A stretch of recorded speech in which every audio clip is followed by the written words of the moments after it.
you should be thinking about how to get your first client now, even before you take the SQE exam. So this is a live presentation, so bear with me. I'm going to switch over to the presentation now. Yeah, so this is about your first client. Now, my first client that I took on before I qualified was through a company called the Free Representation Unit, which was a charity which supervised trainee lawyers in taking on clients on a pro bono basis. So those were social security matters and then employment matters.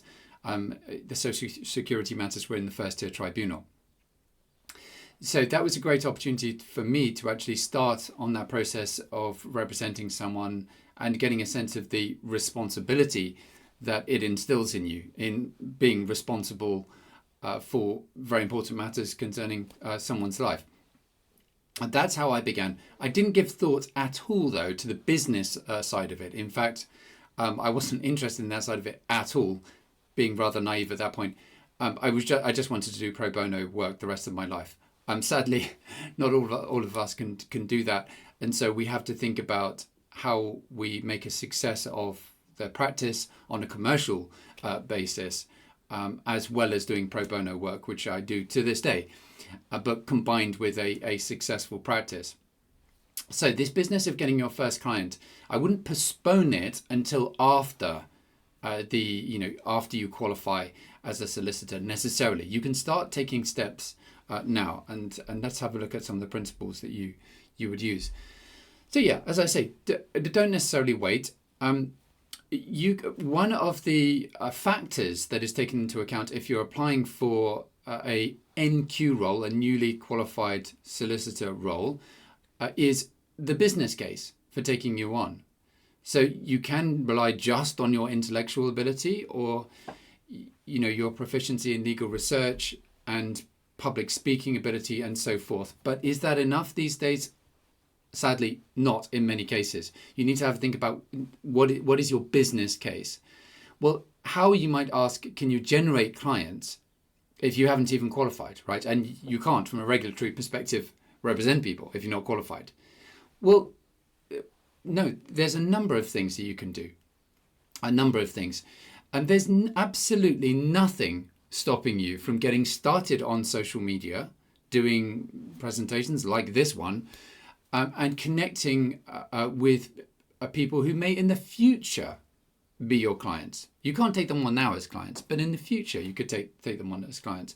Dealing with areas where you can add some value. You're doing research or legal research anyway, so you can take a particular area of law, do some research, and get stuff out there on social media right away now. Building a potential following, or even if there's no following, building a portfolio of material in which you have cogently expressed some principles in relation to a particular area of interest that could be relevant to one of your practice areas in the future. So I'd say get started immediately. I certainly did back in the day. I'm so old now that social media wasn't a big thing when I was qualifying. But now with the opportunities presented by social media, you have no intermediary.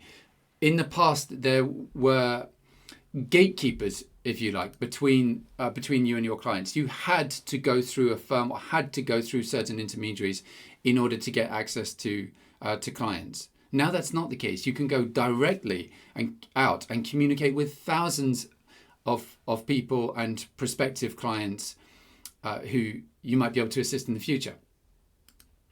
So that's the first point about not waiting.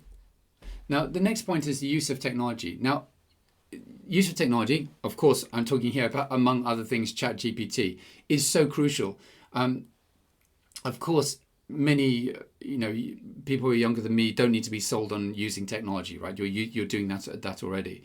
But how far can you take it? Always look to take it to the next level. With ChatGPT, for example, it's going to completely transform the legal sector.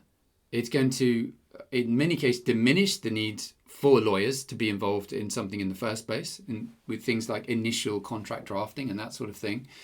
But equally, if you are a lawyer, if you become a lawyer, you're successful in passing the SQE exam, then you can utilize ChatGPT to increase your productivity exponentially. We're not talking about just doubling your productivity here. We're talking about 10xing it, 20xing it, or even 50xing it. So 50 times productivity, the amount of productivity that you would otherwise have without it, in terms of producing initial drafts, doing legal research. So there's a ChatGPT plugin now where you can connect it directly to the internet, right? Because it was only trained with data up to a certain year. But it can look live and do research, including legal research for you. So, with bots, AI bots working for you, you can massively increase your productivity. Now, to what end, you might add? Well, I go back to my first point. You can be generating content now, which could serve you well later once you qualify. Now, how do you service your clients as well? Have a think about how you're going to service your clients. If you're in a law firm or working in-house, then there may be prescribed ways of working with people. But I started working with people on, for example, Zoom calls way before COVID.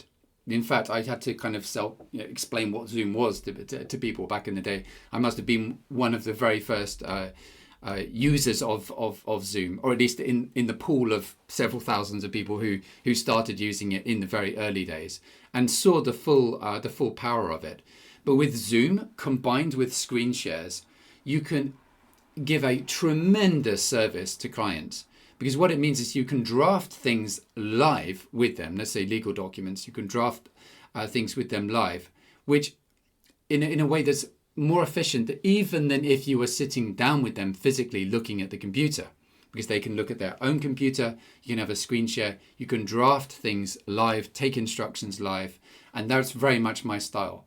The days of exchanging emails with attachments and which email was it which had that attachment, and searching through emails, those days are long gone. Anyone who's still using that methodology is on the Titanic, and it's just hit an iceberg. You've got to adapt to more modern approaches, including Zoom and screen sharing, and also call scheduling is another automation tool which can be very powerful. So have a think about how you're going to service your client. And one of the topics I'm going to talk about coming up, and which is covered in full in the course, which we're going to be adding to our SQE preparation course about what you do when you actually qualify, is going to be referrals and getting clients directly. We're also going to talk about being a sole practitioner versus being in a firm. So do sign up for free for our SQE preparation course. The link is below, and have a look out for our course, where I go through in detail exactly how you set up a successful legal practice once you've qualified. Whether you're in private practice, or you're an in-house lawyer, or you're a sole practitioner, it will help you either way. I have personally been in all three positions and made a success of them, and I'll share with you some principles which will mean that you can save the many years that I took learning how to do these things. I personally didn't have family in the law. No one told me, okay, Tom, you need to do this, this, and this. So in this course, I'll teach you all these principles so that you can be potentially, or definitely years ahead than where I was, and potentially save you years of trying to find out these principles, how to set up a successful practice once you've qualified. Remember, once you pass the exam and you qualify as a solicitor, that's just the beginning. Is that you then need to become a successful, happy solicitor with a work-life balance with clients, and as I say, getting the balance right between pro bono work and making a commercial success of your practice. So see you on the inside. Do sign up to our Future Solicitor platform to get the free SQE materials, and speak to you soon.